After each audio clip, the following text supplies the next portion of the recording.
Welcome back to this series of videos on working memory, including top tips for learning support for students with working memory difficulties. This is the final video in the series, which will focus on teaching students specific techniques that they can use to remember important information and instructions in the classroom. It builds on the previous videos in this series, so please watch those first. And so, if we have identified students with working memory difficulties, reduced the working memory demands of our learning tasks, trialed a range of memory aids, we have reached the tip of our learning support pyramid, which is direct teaching of memory techniques. And we have 7 examples of memory techniques, some of which are quite basic and commonplace, and others which are less common and used by experts. We might decide to introduce these techniques with new topics or activities in the classroom, or we might decide to have a one-off lesson which focuses on memory techniques. And don't forget that a guide covering all of these techniques, along with examples of reducing memory demands and using memory aids, can be downloaded from the North Somerset EPS Resource Library, which you can find by searching on Google. And so, the first example of a memory technique for students is known as chunking. And there is a clue in the name here, because chunking is all about breaking down information into smaller, more manageable chunks. Chunking is great for remembering long lists of information, or long numbers, or long spellings of useful words like separate. The next memory technique we have is known as mnemonics, and mnemonics are something that we will all have been taught at some point in our lives. They are patterns of letters which help us remember longer lists.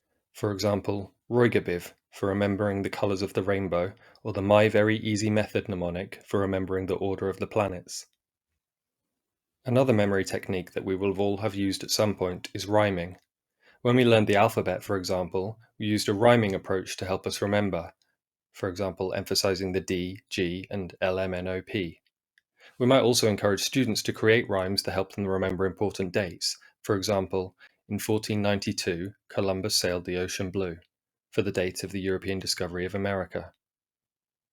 Another popular and more modern form of memory technique is known as mind mapping, which involves making visual links between different concepts using colors and imagery. Mind maps are great for revising broad topics with lots of information, for example, lots of facts relating to a specific topic in science, or all the key elements of a story in English literature. A less common memory technique, which can be highly effective for students with visual strengths, is known as the linking system. And this refers to a process of reducing randomness between different items or ideas and creating imaginary action sequences, like a short story or movie scene in our mind. The linking system can be great for remembering steps in a process, for example in a maths calculation, or remembering to-do lists.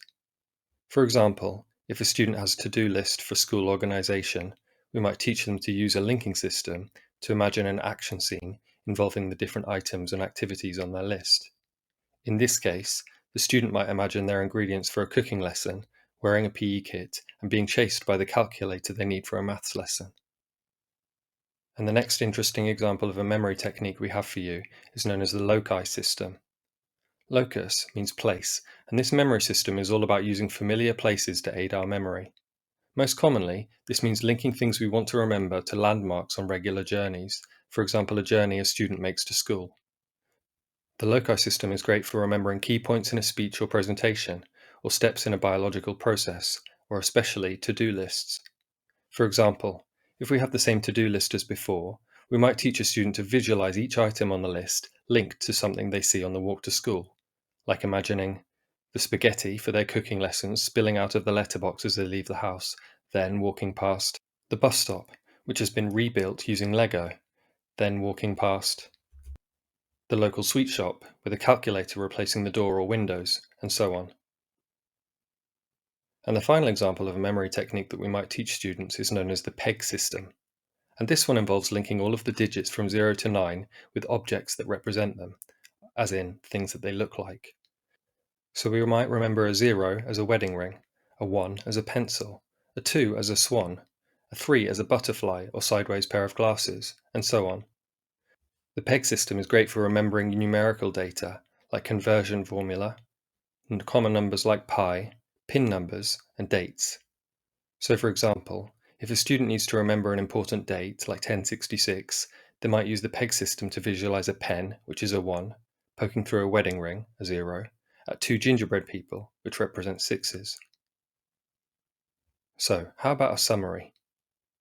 If you have ensured that Tasks have been planned in order to reduce demands on working memory, that students have access to memory aids which help them recall facts and keep shorter-term ideas and calculations in mind, and that they have a range of memory techniques they have practiced to recall different types of information, then you can be reassured that you are giving all students, especially those with working memory difficulties, the best possible chance of demonstrating their creativity, imagination, resilience, and perseverance in the classroom. Finally, if you'd like some free printable guides for working memory classroom support, please visit the EPS Resource Library. And if you'd like to watch more free training videos from the Educational Psychology Service, please visit the online training library. Thanks so much for watching, and I hope you found this video useful and relevant to your role.